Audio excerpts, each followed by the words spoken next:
চিন্তা করে লাগবে তো 20 লাখ টাকা। ভাই তখন মনে করে যদি আব্বাকে বলি যে জমিটা বিক্রি করো না, মাত্র একটা জমি, তো আমার বোনটা মনে হয় সারা জীবন আমাকে বলবে তোর জন্য আমার বড় ঘরে বিয়ে হলো না। তোরকে দেখা দেখি বলতে আব্বা দিয়ে দেন গা জমিটা কাউকে। জমি বিক্রি হয়ে গেল, ভাই ইট ভাটার কুলি হয়ে গেল, আব্বাও ইট ভাটার কুলি হয়ে গেল। এরপরে মায়ের কানের নাকের যা ছিল সেগুলো সব চলে গেল। দুটো দুধের গায়ে ছিল, এটাও বিক্রি হয়ে গেল। ভিটাটা 5 কাঠা ছিল, 2 কাঠা চলে গিয়ে 3 ভাইয়ের 3 কাঠা থাকলো।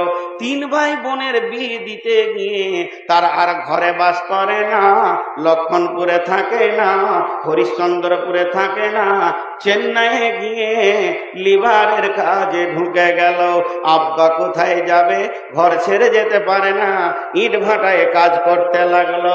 ছোট্ট একটি বোন ভাই, সেও নতুন জামা ঈদের দিনে পায়নি। ঈদ করতে এসছে নতুন জামাই, বেটে এসছে 10,000 টাকা দিচ্ছে, মন উঠে না।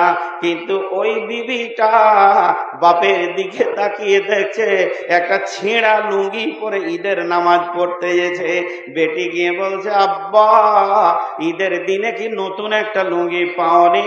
একটু নাটকের মতো মুচকে হেসে বলছে মা এটা তো নতুনই রে, সেই দিন একটু বাঁশে লেগে ছিঁড়ে গেছে, হালাকে ওটা হলো পুরাতন লুঙ্গি। এবার শিক্ষিতা মেয়ে, মাধ্যমিক দিয়েছে, বুঝে নিল বাপ আমার গরিব হয়ে গেছে। ভাই দুটি ঈদের দিনও বাড়ি আসে না, আনন্দের সুখটা ঘর থেকে উড়ে চলে গেছে। এরপরে ছোট ভাইটাকে বাথরুমের ভিতরে নিয়ে গিয়ে বলছে ভাই তোমার কি ঈদের নতুন জামা নয়? ছোট ভাইটা কেঁদে বলছে আব্বাকে বললাম, তো আব্বা বললো বকরা ঈদে দিব, তোর ভাইয়েরা আসবে তখন। তার মানে সেও পায়নি। গতকালকে কি খেয়েছো? বলে শাক ভাত। তার আগের দিনে বলে ডাল ভাত। তার আগের দিন কি খেয়েছো? ছোট ছেলে গোপন করছে না, ফুটফুট করে বলে দিচ্ছে সেদিনও বেগুন আর ভাত। তাহলে কি মাছ মাংস আব্বা কিনেন না? লম্বা করে টেনে বলছে বুবুরে সে তোমার বিয়েতে মাংস খেয়েছি, আব্বা আর কেনে না। যখনই বলেছে মেয়েটা ডুকরে কেঁদে বলছে আমি কোন ডাকাতকে বিয়ে করেছিলাম, ডাকাতের বাচ্চা ডাকাত আমার বাপ ভাইয়ের সম্পদকে লুটে নিয়েছে। এর জন্যই মেয়েটা শ্বশুর বাড়িতে হাসতে পারে না, স্বামীকে সার্ভিস দেয় না, শ্বশুর শাশুড়িকেও ঠিক মতো ভাত দেয় না। তার মিজাজে ঢুকে গেছে আমার বাপ ছিঁড়া লুঙ্গি পরে ঈদ করবে, আর তোর বাপ মাসে মাসে লুঙ্গি চেঞ্জ করবে, আর আমাকে সপ্তাহে 13টা করে লুঙ্গি ধুয়ে দিতে হবে। এবার ওর মিজাজ গরম। ও ছিল দোকানে, মার্কেটে পিকনিক করেছে, ওখানে বন্ধুদেরকে নিয়ে আনন্দ করেছে। রাত্রি 1:30টায় মুরগা ভাত খেয়ে যখন ঢুকছে, বিবি রাগান্বিত অবস্থায়। বিবি হাসে না কেন? বিবির কাজ হচ্ছে স্বামী দেখলে মুচকিয়ে হাসবে, কিন্তু আমার বিবি হাসে না কেন? যেই গায়ে হাত দিতে এসে খবরদার আমার গায়ে হাত দেবে না। কি হলো রে সখিনা জরিনা, এত রাগ কেন করো? বলে আমার বাপের 22 লক্ষ টাকা তিলে তিলে বুঝিয়ে দাও, আর আমার যৌবনের দরকার নাই, সংসার করার দরকার নাই। আমার বাপের যদি 22 লক্ষ না বুঝিয়ে দাও তাহলে বুঝে নাও আমি মহিলা থানাতে আপিল করে দিব। সারা রাত ঘুম হয় না। বলছে ওই যে ট্রাক্টর কিনেছিলাম, ছেড়ে দে তোর বাপের ট্রাক্টর, খালি ঢোক গিলছে। কি বলবো কি বলবো, এতগুলি টাকা বাপ কোন দিকে ঘর বাড়ি করে উড়িয়ে দিল, জমি জমা কিনে আমি জরিনা খাদিজাকে জবাব দিতে পারছি না। গভীর রাত, সারা রাত খালি মালদার জেলখানার দরজাটা দেখছে, খুলছে, লাগাচ্ছে, আর তো শান্তি নাই। বিবির গায়ে হাত দিতে পারছে না। যখন ফজরের আজান হয়ে গেছে, মুরব্বি হাজি সাহেব নামাজ পড়ে এসে বেটাকে বলছে বেটা নামাজ পড়ে এটা লয়, বেটারে ওঠ দোকান খুলতে হবে। যখনই বলেছে বেটা ওঠ, কারণ সারা রাত তো ঘুমায়নি, দরজাটা খুলে চোখ কচলাইতে কচলাইতে বলছে শুয়োরের বাচ্চার বুকে লাথ মেরে দিব।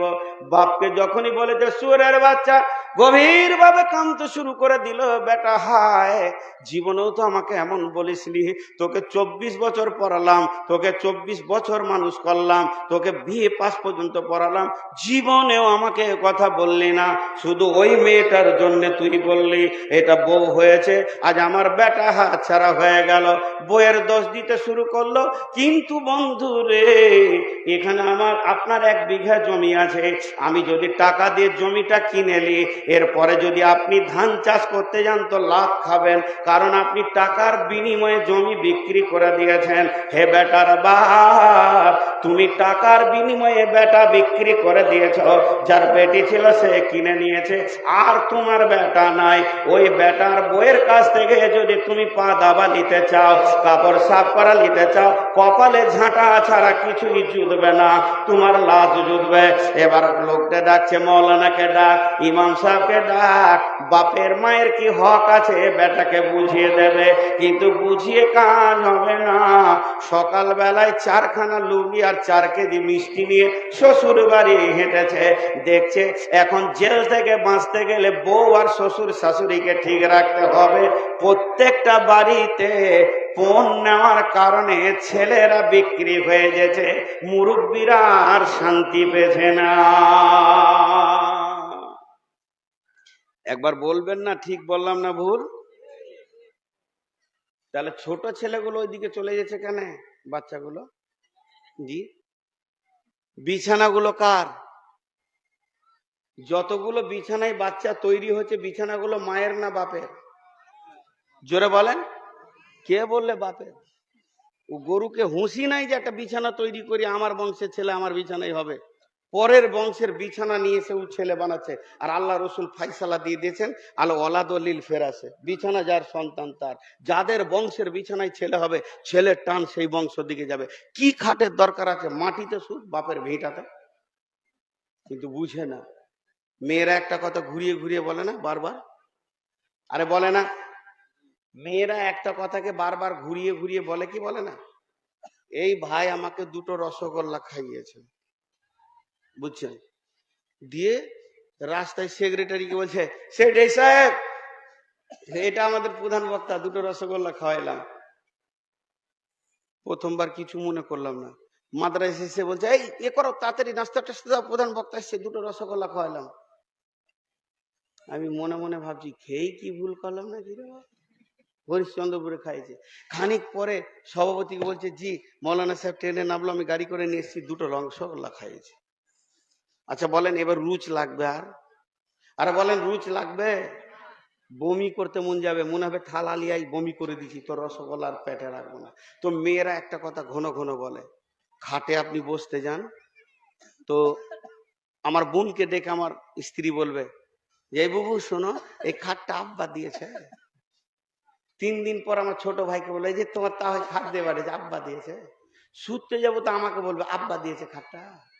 যে এর পরেও যদি ওই খাটে শুতেতে, এর কত বড় বেহায়, আর চামড়া কত মোটা, লজ্জা আছে ও বেটা ছেলে হয়? শালা আমি যদি হতাম তো একটা টোটো ভাড়া করে খাটকে গুটিয়ে দিয়ে বলতাম, যা দিয়ে আজকে তুই নিচে সুদ ছেলে পেলে হয় কিনা দেখছি, খাটেই শুতে হবে। আজীব ব্যাপার, এরা শেষ হয়ে গেছে।